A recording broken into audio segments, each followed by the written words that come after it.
Good morning, class. Once again, we are here with a topic on biology for class 10th, and today we are going to discuss about the human excretory system. Basically, today we will be talking about the system in humans which deals with excretion of waste products from all the sources from where we take in food. The food is utilized after digestion by the body, and after digestion some waste is also created. Some of it is excreted as a fecal material through the anus. That's the one pathway. Then some of the rest comes out in the form of urine, remaining comes out in the form of urine, which is water content, and this basically involves nitrogenous waste. Nitrogenous waste corresponds to waste in which nitrogen is an essential part, in which nitrogen is at the maximum level. So, dear students, for the excretion in human body, the organ which is responsible is called the kidney. Our kidney system is located in the lower abdominal region. We humans have two kidneys, the right kidney and the left kidney. Though we have two kidneys, but humans can survive good on one kidney also.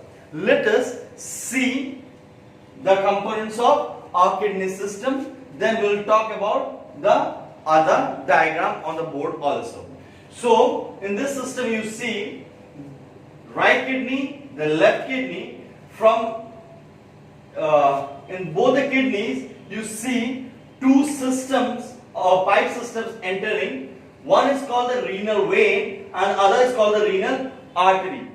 These two help to bring the blood from the different parts of body to the kidney, and then from the kidney to the different parts of the body.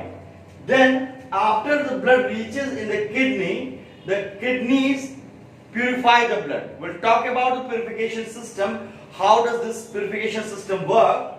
Okay, this blood is purified by the kidney. The water, nitrogenous waste and other waste which I have not named are collected through this pipeline system. This pipeline is called the ureter. This and this both are called the ureter, and this leads the waste to the bladder, and then there is an opening to this bladder called the urethra, from where the waste is discarded. This is the anatomy of our kidney, and this is how it looks. But the purification system consists of millions of smaller units which are called nephrons.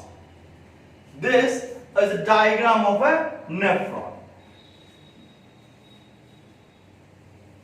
This is a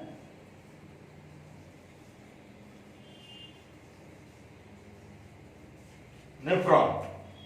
So basically in today's lecture we need to understand the working, the structure, the working and the function of this nephron.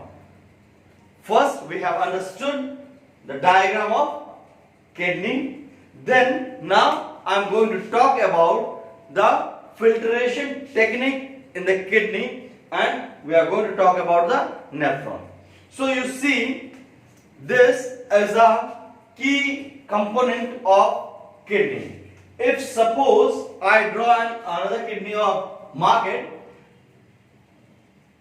if I go into detail of a kidney, I can mark this proportion inside the kidney, and in this region there are a large number of nephron cells, millions of nephron cells which collect the blood, which actually collect the blood and purify it for the humans. So you see, this is a cup-like structure which is called the Bowman's capsule. Then a pipe leading downwards in a U shape. This is called PCT, proximal convoluted tubule. Then a hairpin-like structure is created, that's called the Henle's loop. This then ascends, the pipeline ascends, and the ascending limb is called DCT, distillate convoluted tubule, and then this distal convoluted tubule enters into the main collecting duct. And what remains is the glomerulus. Glomerulus is a collection of blood capillaries. Now please see what it looks like is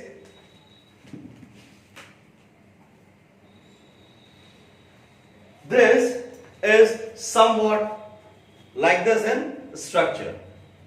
Okay, so the waste reaches the kidney through the blood. All the waste material in the body is collected by the blood and brought to the kidney for filtration. In kidney, it is basically brought to the nephron, and specifically talking, it is brought to the Bowman's capsule. In the Bowman's capsule, this is the Bowman's capsule. In this Bowman's capsule, there is a dense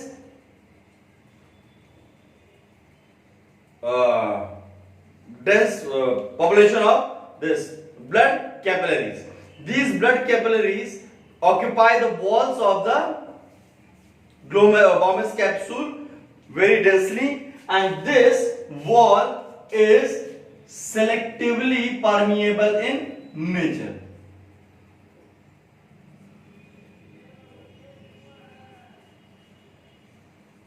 Selectively permeable in nature. So selectively permeable means it allows only certain fixed things or components to pass through it. So this blood is bringing along with it is bringing the blood. It may contain proteins, carbohydrates, fats, or the other nutrients. It may also contain the hormones. It may also contain a few enzymes. It may also contain waste, the nitrogenous waste. Plus, it also contains water. So, the function of this selectively permeable membrane is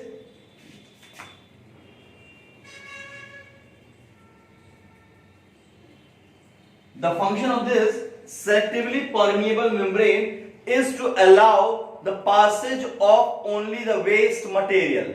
It will not allow the passage of any nutrients or hormones. Though there is a difference of concentration of hormones and nutrients outside the Bowman's capsule and inside the Bowman's capsule, but this selectively permeable membrane will not allow the flow along the concentration gradient. That is why it is called selectively permeable membrane. It will allow only water and the waste material to pass through it. So the densely lined inner wall of Bowman's capsule is densely lined by blood capillaries. This structure, the semicircular structure, helps to increase the surface area of the blood capillaries, which facilitates maximum exchange of the waste products and water in the blood. So this will allow the passage of water plus the waste material. Then this water and the waste material will flow along and finally enter into the main collecting duct. This main collecting duct has a function to collect urine. This is now this whatever has been collected is now called urine. So this main collecting duct has several openings for different nephrons.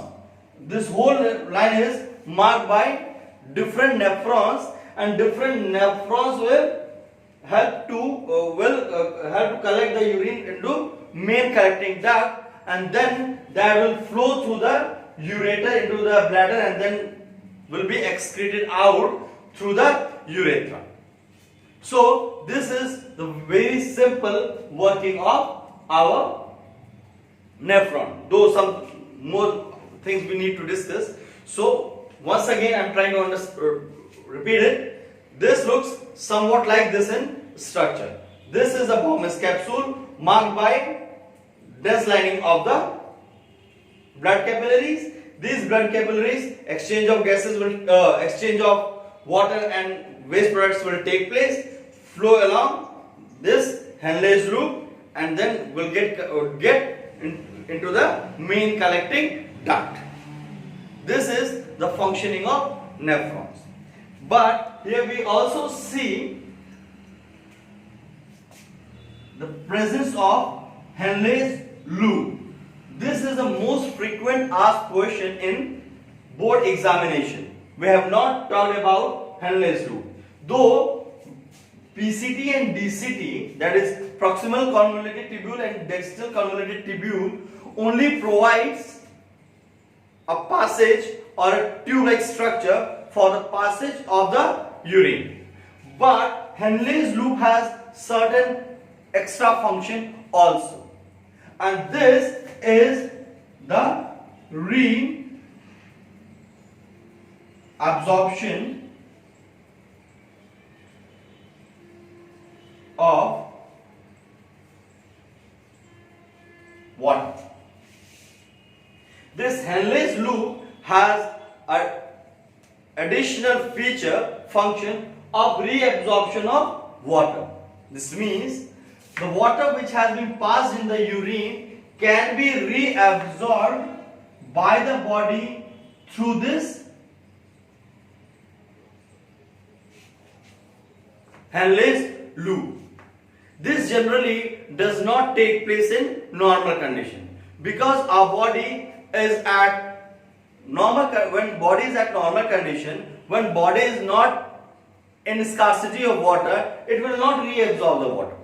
But in case the body is at a condition where it needs extra water, suppose in the summer seasons when you are drinking less water, or you are traveling and you have not got water to drink for a long time, the body is sweating or it is losing the water, at that time the body may reabsorb water from the Henle's loop in your nephron.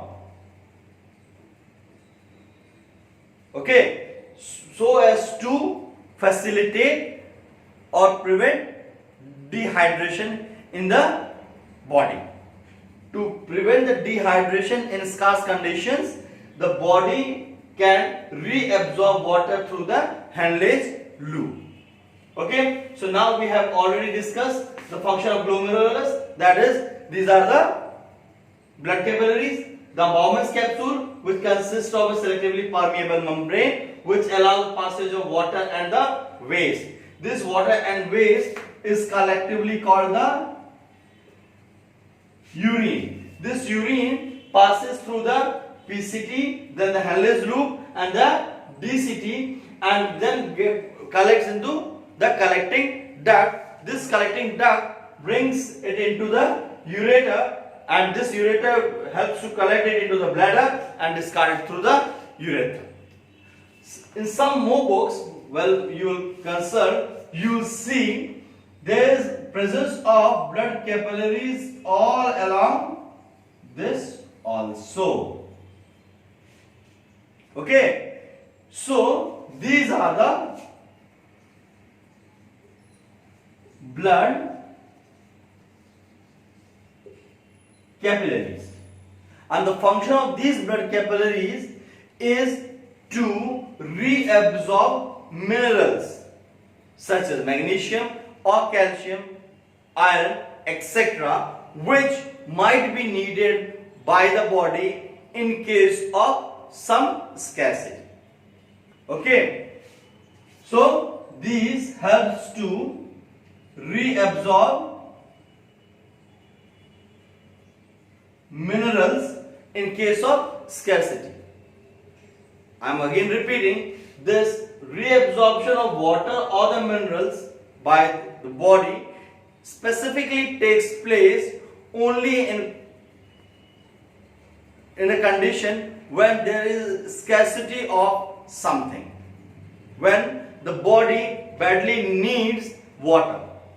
When the body is full of water, when you are drinking enough of water, when there is no such condition where the body feels like scarce in condition, the body will not go for reabsorption because it's already at a maximum level. But in case of scarcity, the body can reabsorb water and minerals from the nephron system also. Minerals can be reabsorbed from the PCT and the DCT, and water is reabsorbed at the point called Henle's loop. This was all for today. In the next class, we'll talk about dialysis in the human beings. Okay? Thank you.